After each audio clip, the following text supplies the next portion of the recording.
বন্ধুরা, রোশনাই ধারাবাহিকের আজকের পর্বে দেখানো হয়েছে গরিমা রোশনাইয়ের ঘরে আসে। রোশনাই গরিমাকে বলে, গরিমা দিদি তুমি এখানে? গরিমা বলে, আমি তোমার সাথে কথা বলতে এসেছি রোশনাই, একটু পরে আমি বাড়িতে ফিরে যাব।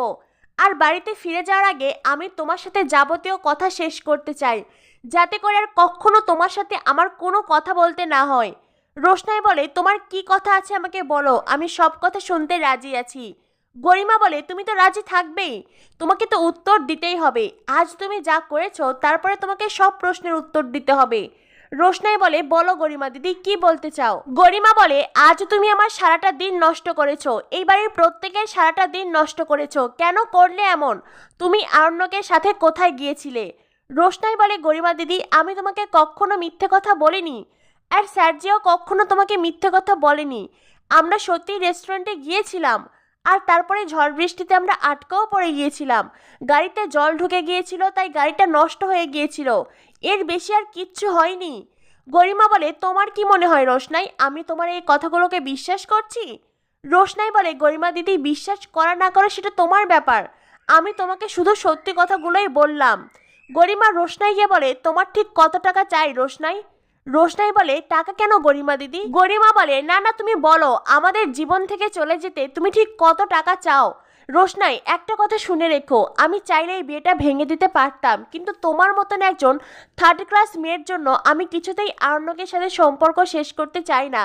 কারণ আমি আরণ্যককে ভালোবাসি, আর আমি এটা বুঝে গেছি আরণ্যক ফাঁদে পড়েছে, আর এই সময় আমার আরণ্যকের পাশে থাকা প্রয়োজন।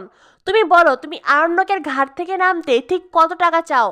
কত লক্ষ টাকা পেলে তুমি আরণ্যকের জীবন থেকে সরে যাবে? গরিমা বলে, কি হলো রোশনাই, চুপ করে আছো কেন? বলো তোমার কত টাকা লাগবে? তোমার কি লাখে হবে না, তোমার কি কোটি টাকা লাগবে? রোশনাই বলে, গরিমা দিদি তোমার কি মনে হয় সত্যি আমি স্যারদির আর তোমার জীবনে চলে এসেছি টাকার জন্য? গরিমা বলে, তোমার মতন মেয়েরাই টাকা ছাড়া আর কি বোঝো? রোশনাই বলে, গরিমা দিদি তোমার উদ্দেশ্য, তোমার ভাবনাগুলো তোমার মাঝেই রাখো, সেগুলো আমাকে বলতে এসো না, আমার টাকার প্রয়োজন নেই। গরিমা বলে, তাই নাকি রোশনাই, তোমার টাকার প্রয়োজন নেই? তোমার বুঝি আরণ্যককে চাই, যাতে সারাটা জীবন তুমি সুযোগ সুবিধা নিয়ে থাকতে পারো? রোশনাই বলে, গরিমা দিদি আমি তো এই বাড়ি থেকে চলেই যাচ্ছি, তাহলে কেন এসব কথা বলছো? আমি তো বেনারসে চলে যাচ্ছি। গরিমা বলে, তাহলে তোমার আমাকে কথা দিতে হবে, প্রমিস করতে হবে তুমি আর কখনো কলকাতাতে ফিরে আসবে না, তুমি মুম্বাই যাবে, প্রয়োজনে আরণ্যক যে কন্ট্যাক্টসগুলো দিয়েছে সেগুলো করবে, তুমি পৃথিবীর যে কোনো জায়গায় যাবে, কিন্তু এই কলকাতায় তুমি আর আসতে পারবে না। আমাকে প্রমিস করো রোশনাই। যদিও আমি জানি তোমার মতন মেয়ের প্রমিসের কোনো মূল্য নেই।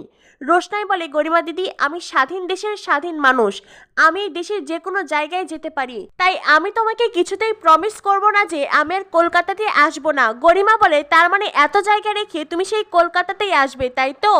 রোশনাই বলে, গরিমা দিদি আমি সেই কথা বলিনি, তবে হ্যাঁ আমি তোমাকে প্রমিস করে বলছি আমি তোমার আর স্যারজির জীবনে কখনো আসবো না, আমি এই বাড়িতেও কখনো আসবো না। গরিমা বলে, রোশনাই তুমি তাহলে এতদিনে বাড়ি থেকে কেন যাওনি? রোশনাই বলে, গরিমা দিদি আমার যদি সেই উপায় থাকতো তাহলে আমি অনেক আগেই চলে যেতাম, এখানে অসম্মান অপমান নিয়ে বাঁচতে আমারও ইচ্ছে করে না। দিন শেষে দুই মুঠো ভাত, এই ভাত আর এই অসম্মান কি মানুষকে সুখী করতে পারে? এর জন্য কেউ কি এই বাড়িতে পড়ে থাকে? আমার জীবনের রিস্ক আছে, তাই আমি এতদিন যেতে পারিনি, তবু আমি যেতে চেয়েছিলাম, কিন্তু স্যারজি তো আমাকে। গরিমা বলে, কেন রোশনাই কেন? স্যারজি তোমার কে হয় বলো, স্যারজি তোমার কে হয়? এদিকে আরণ্যকের বাবা আরণ্যককে বোঝাতে থাকে রোশনের মতন মেয়ে এত সহজে তার ঘাট থেকে নামবে না, তাই আরণ্যকের বাবা রোশনের অ্যাকাউন্টে 5 লক্ষ টাকা দিতে চায়। আরণ্যক বলে, বাবা তুমি রোশনাইকে আর কতটা অপমান করবে?